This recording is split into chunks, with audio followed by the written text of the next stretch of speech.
साथ हम बोलते हैं, फिर आप सवाल कीजिएगा। साथियों, सबसे पहले तो आप सबसे माफ़ी चाहते हैं कि यह प्रेस वार्ता जो है हम लोग धूप में कर रहे हैं और आप लोगों को धूप में प्रेस वार्ता कवर करने की आदत नहीं होगी। दरअसल मसला ये है कि ये आज का जो प्रेस वार्ता है ये ऑटो चालकों की प्रेस वार्ता है और उनके लिए जो मुख्य मांग है वो मुख्य मांग ये है कि पार्किंग की व्यवस्था नहीं है, शौचालय की व्यवस्था नहीं है, उनसे जो है भारी फाइन वसूला जाता है। और ख़ास करके जो महिला ऑटो चालक हैं जो मजबूरी में ऑटो चला रही हैं, जैसा कि इन्होंने कहा कि पति के लिए जो है ऑटो निकाला गया था लेकिन उसका किस्त चालू था, फिर मुझे जो है उनके नहीं रहने पे जो है ऑटो चलाना पड़ रहा है।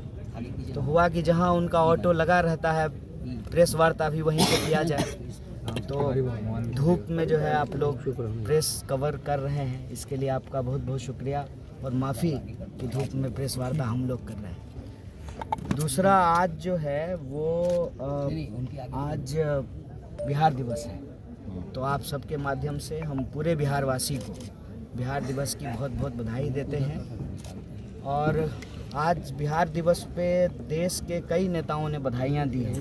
बधाई देते हुए कहा कि बिहार का गौरवशाली इतिहास है, गौरवशाली परंपरा है, वो है, लेकिन बिहार का वर्तमान बहुत मुश्किल में है। कल ही आप लोगों ने एक न्यूज़ कवर किया होगा, पंजाब के अंदर बिहारी छात्रों को चुन चुन करके पीटा गया है, जानलेवा हमला किया गया है उनके ऊपर। तो हम कहते हैं कि इतिहास है हमारा बहुत शानदार, सचमुच बिहार की मिट्टी बहुत गौरवशाली मिट्टी है, लेकिन हमारा वर्तमान एक मुश्किल में गुजर रहा है और वर्तमान को सुंदर किए बिना हमारा भविष्य सुनहरा नहीं हो सकता है। तो यह जो यात्रा है, यह यात्रा बिहार के भविष्य को बेहतर बनाने के लिए है, बिहार के वर्तमान की स्थिति को सुधारने के लिए है और ये यात्रा बिहार के विद्यार्थियों और नौजवानों की यात्रा है। इस यात्रा में जब हम लोग भितिहरवा से चलना शुरू किए हैं तो हर ज़िले में जब हमारी यात्रा पहुंच रही है तो जो प्रभावित वर्ग हैं, वहां के स्थानीय लोग हैं या कोई ऐसा समूह, कोई ऐसे प्रोफेशन से जुड़े हुए लोग, उनकी जो समस्या है उसको उठा रहे हैं। सबसे पहले हम लोगों ने पेंडिंग भर्ती वाले जो नौजवान हैं उनका मुद्दा उठाया, फिर जो पेपर लीक होता है उसका मुद्दा उठाया, फिर जो है पलायन से जो प्रभावित लोग हैं उनका मुद्दा उठाया। उसके बाद जो है आज मुजफ्फरपुर शहर में हम लोग जो ऑटो चालक हैं, महिला और पुरुष, खास करके महिला, उनकी जो परेशानी है जिसके बारे में इन लोगों ने बात रखी है उसको उठा रहे हैं। तात्पर्य ये है कि हम चाहते हैं कांग्रेस पार्टी जैसे देश को आज़ादी दिलाने के लिए संघर्ष का एक मंच बना, यह यात्रा भी संघर्ष का एक मंच बने और बिहार का कोई भी प्रभावित व्यक्ति जो किसी भी समस्या से ग्रसित हो वो अपने मुद्दों को लेकर के इस मंच से संघर्ष कर सके, उसकी आवाज़ में आवाज़ हम लोग मिला सकें, उनके कदम से कदम मिला करके हम बिहार की सड़कों पर चल सकें और जो सरकार हमारी बात नहीं सुन रही है उन तक अपनी बात सुना सकें। जैसे अभी जब सीतामढ़ी में 5वें दिन हमारी यात्रा थी तो रीगा के चीनी मिल के मज़दूरों का मुद्दा हम लोगों ने उठाया।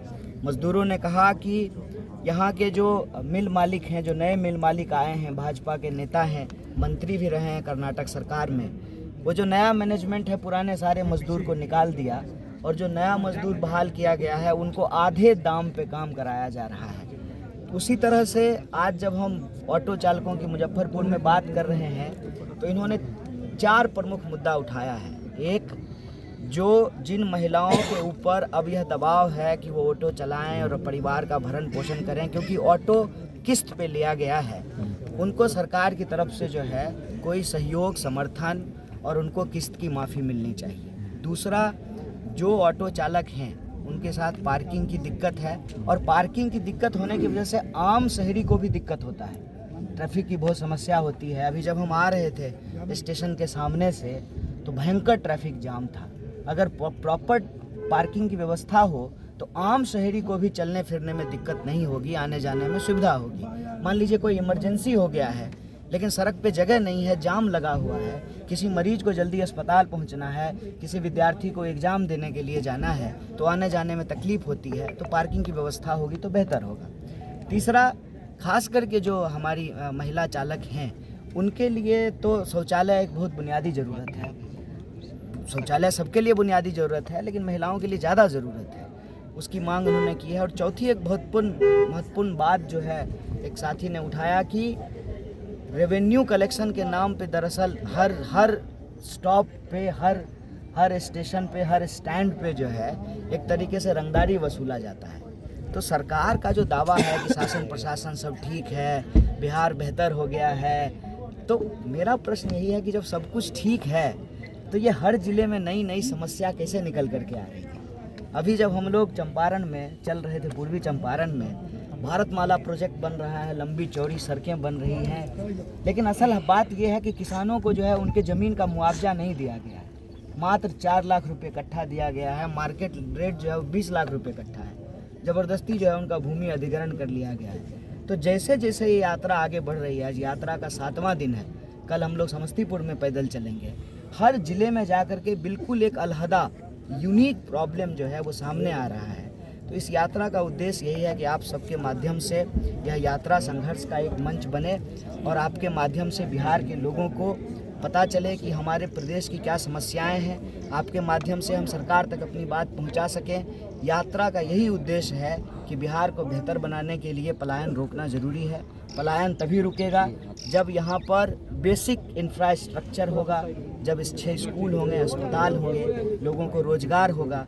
जैसा कि हमारी साथी ने कहा कि हम ऑटो इसलिए चला रहे हैं कि हमारे पास रोज़गार नहीं है। अगर हमारे पास कोई और रोज़गार होता तो हमको ऑटो नहीं चलाना पड़ता।